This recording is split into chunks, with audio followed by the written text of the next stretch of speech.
Hello friends, how are you? I hope you will be fine. Today we are going to learn about direct and indirect narration.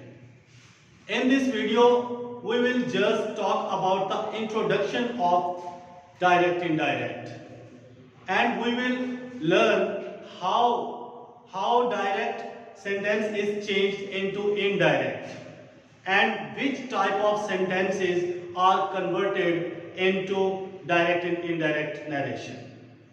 First of all, we are going to learn about definition of direct and indirect narration. Listen. In English language, there are two ways to convey message of someone to someone else. यानी English language में दो तरीके होते हैं किसी एक शख्स के मैसेज को किसी दूसरे शख्स तक पहुंचाने के। दो तरीके हैं, एक तरीके को कहते हैं डायरेक्ट वे और दूसरे को कहते हैं इनडायरेक्ट वे। अब डायरेक्ट वे क्या है?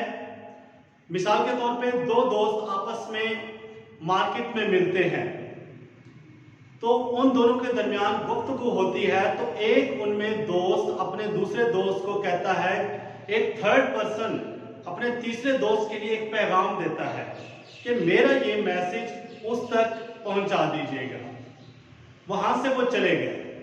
अब जो मैसेंजर बना है, जिसने मैसेज लिया है किसी के कहने वाले का, उसके पास दो तरीके हैं उस बात को थर्ड पर्सन तक पहुंचाने के। पहला तरीका डायरेक्ट और दूसरा इनडायरेक्ट। डायरेक्ट वे में या डायरेक्ट स्पीच में किसी के कहे हुए एग्जैक्ट वर्डिंग, एक्चुअल वर्डिंग, हूबहू वही मैसेज अगर उस पर्सन तक पहुंचा दिया जाए तो इसे हम कहते हैं डायरेक्ट स्पीच।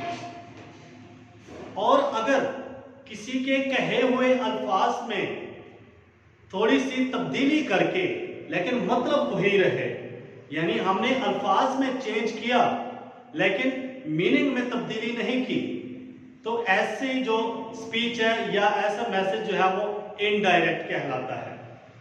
इनकी एग्जांपल देखिएगा। Ahmed said to Babar, you can achieve your goal by hard working these days. Ahmed ने बाबर से कहा कि तुम इन दिनों मेहनत करके अपना गोल, अपनी मंजिल अचीव कर सकते हो। तो ये डायरेक्ट है, ठीक है। अब इनडायरेक्ट कैसे बनेगा? अहमद टोल्ड, ठीक है, यानी सेड को हमने टोल्ड में तब्दील कर दिया क्योंकि आगे ऑब्जेक्ट मौजूद है। तो टोल्ड बाबर दैट, हमने कॉमास को रिमूव करके दैट में तब्दील कर दिया।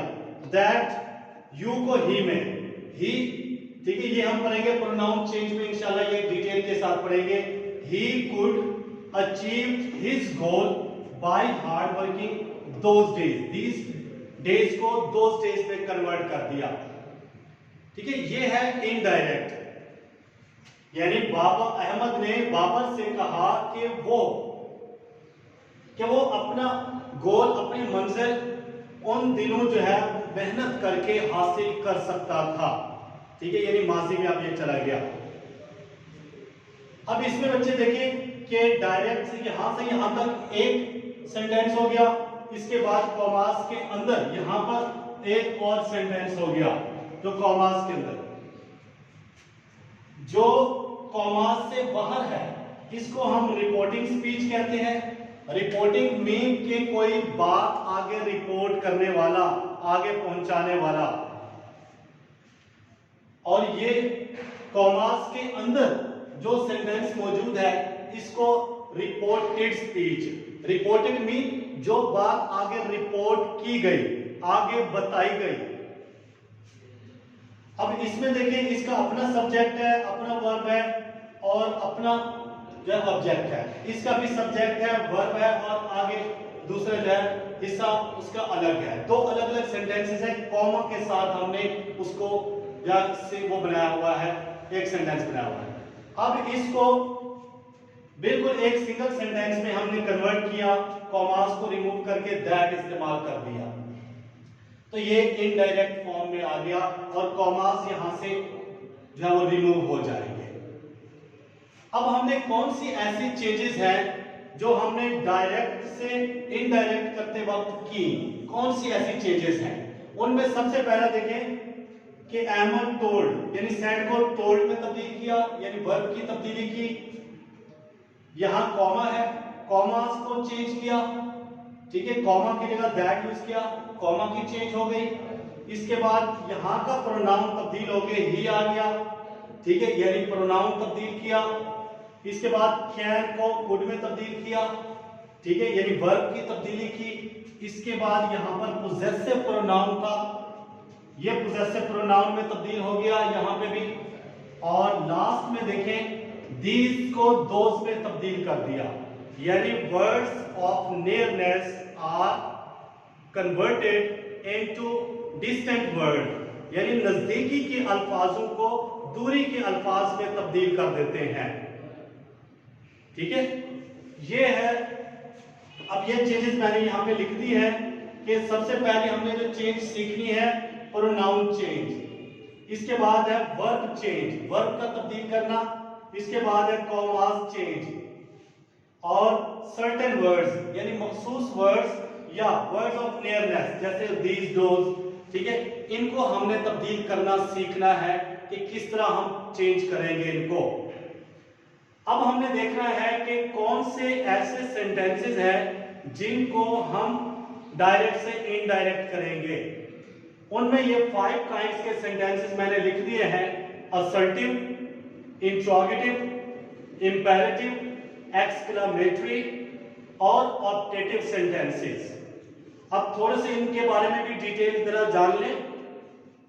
असर्टिव सेंटेंसेस सिंपल सेंटेंसेस को कहते हैं, जिनमें 2 तरह के सेंटेंसेस होते हैं, अफर्मेटिव भी होते हैं यानी पॉजिटिव सेंटेंसेस जिसमें नो, नेवर या नॉट नहीं होता, ठीक है, सिंपल स्टेटमेंट जिसमें होती है, तो ये अफर्मेटिव सेंटेंसेस और नेगेटिव सेंटेंसेस, ये असर्टिव सेंटेंसेस कहलाते हैं।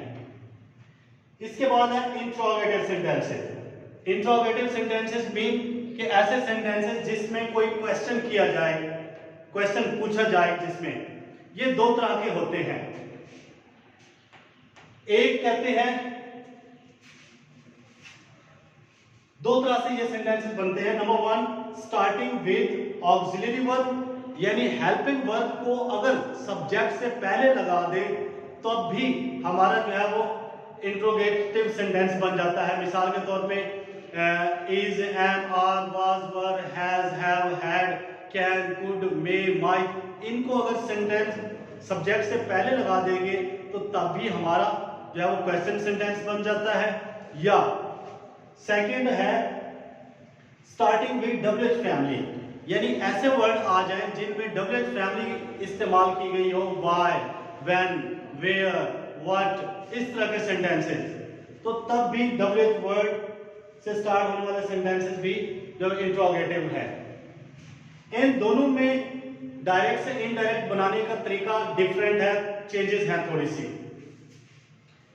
और इसके बाद है इंपेरेटिव सेंटेंसेस। इंपेरेटिव सेंटेंसेस यानी ऐसे सेंटेंसेस जिसके अंदर ऑर्डर, एडवाइस की जाए, सजेशन दी जाए, ऐसे सेंटेंसेस जो है कौन से कहलाते हैं? इंपेरेटिव सेंटेंसेस कहलाते हैं। तो इंपेरेटिव सेंटेंसेस की पहचान ऐसी है कि ये हमेशा वर्ब से स्टार्ट होते हैं। इसमें सब्जेक्ट जो है वो सामने नहीं होता या इनविजिबल होता है। इसके बाद है एक्सक्लेमेटरी सेंटेंस। एक्सक्लेमेटरी सेंटेंस वो होता है जिसमें सडन फीलिंग्स हों, सडन फीलिंग्स यानी या इमोशंस हों, ऐसे सेंटेंस को एक्सक्लेमेटरी कहा जाता है, ऊ, आ, आउच एक्सेट्रा। इसके बाद है ऑप्टेटिव सेंटेंसेस। ऑप्टेटिव सेंटेंसेस ऐसे सेंटेंसेस होते हैं जिसमें प्रे हो, विश हो या कर्ज को जाहिर किया जाए, ऐसे सेंटेंसेस ऑप्टेटिव कहलाते हैं, यानी दुआया फिक्रे, दुआया जुमले। इन सेंटेंसेस को हमने डायरेक्ट से इनडायरेक्ट में हम कन्वर्ट करेंगे। इंशाल्लाह नेक्स्ट वीडियो में आप इनकी चेंज देखेंगे कि इनको हम किस तरह चेंज करते हैं, एग्जाम्पल के साथ इंशाल्लाह हम पढ़ेंगे, ठीक है। और फिर उसके बाद one by one positive sentences, interrogative, imperative, exclamatory और ऑपरेटिव को वन बाय वन जो है हम चेंज करना सीखेंगे। उम्मीद है कि ये वीडियो आपको बहुत इंफॉर्मेशन देगी।